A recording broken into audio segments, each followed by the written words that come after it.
If you hate Israel, guaranteed you at least really dislike America. One might question why a non-Jewish resident of Britain, living far from the Middle East, devotes so much attention and advocacy towards Israel and the Jewish community. In an interview on the PragerU podcast, Marissa Straight poses this query directly to Douglas Murray, a fearless and vocal champion of Israel and the Jewish people. Despite not being Jewish himself, Murray has dedicated significant time as a journalist, researcher, and author to discussing these issues and providing a voice of reason and morality.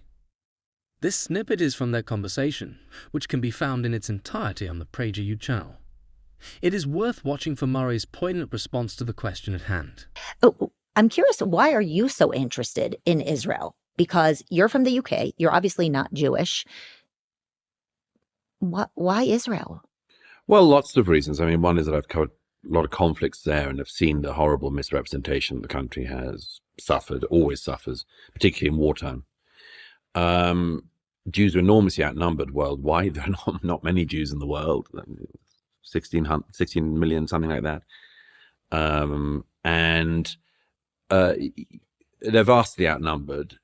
And so misrepresentation of them, particularly misrepresentation of the one Jewish state in the world, is rampant. And I think it's important, anyone who's concerned about truth and the facts on the ground, should understand the situation properly. There are lots of reasons. Part of it is a gut reason, and part of it is a very straightforward one, which I wish more people understood, which is that there is just a line that is completely clear between the teaching union who pushes, the Palestinian issue.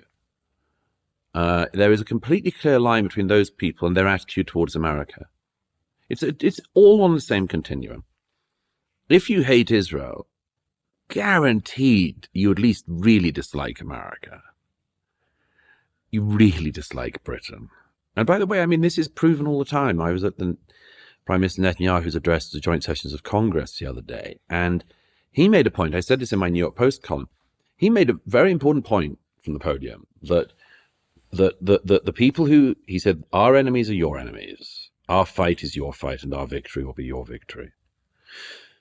And as he said, the people who hate Israel are also the people who burn the American flag. Now, he made the point very well inside the Congress. Outside the building, his point was made much better by the protesters protesting him speaking, who scrawled "Abolish the USA" across the Liberty Bell, who put in huge red letters on the Columbus Monument, because of course Columbus is one of their great enemies as well, because they wish that he hadn't found the Americas. It would be much better historically if Columbus had never stumbled upon America. I'm sure you agree. Or that he went back and said to the King of Spain, nothing to see there. But they scrawled all over the Columbus Monument, Hamas is coming. And what did these protesters do in Washington, D.C. the other day? But tore down the American flag outside Union Station, burnt it on the streets of the Capitol, hoisted up the Palestinian flag. And the Speaker of the House and Representative Dan Crenshaw and some other veterans went at the end of business and they re-raised the American flag. But just think about that from the way in which the protesters proved the point. But it's absolutely the case. Every anti-Israel protest in my country of birth, every anti-Israel protest, there's not one Union Jack. It's not like the Palestinian flag and the Hamas flag and the Hezbollah flag and the occasional Union Jack. Never a Union Jack in sight. And when they're calling for jihad or, from the river to the sea and this sort of thing, they never end the day by singing God Save the King. When there's a pro-Israel protest, which there have been a few of, they always finish with Hatikva, the Israeli national anthem, and God Save the King.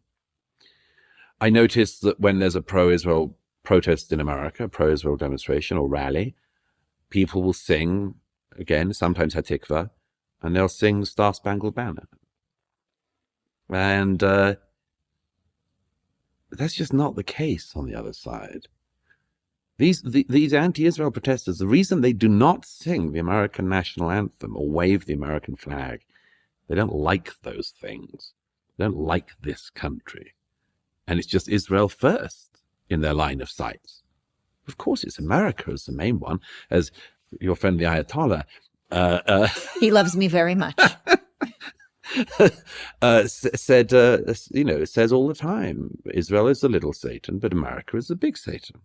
And it's America that the Iranian Revolutionary Islamic government in Tehran is really after. Israel is in their first line of sight. America is the main one. And I think that more Americans should realize that. He is an educated and knowledgeable individual who is well informed about the right and wrong aspects of this conflict. There are countless falsehoods being spread about Israel, its people, and its land. It's refreshing to see someone boldly standing up for justice in a world that often overlooks it. Douglas is making a compelling argument that goes beyond just taking a fair stance. He recognizes that Israel's struggle is also his own struggle, and that of the Western world and the global community. He understands the significance of Israel's story and how their actions can have ripple effects throughout societies. Turning against Israel ultimately means turning against one's own country, as well, especially the United States and the UK, both literally and figuratively. Thank you for watching. Don't forget to subscribe and click the notification bell for updates on future content.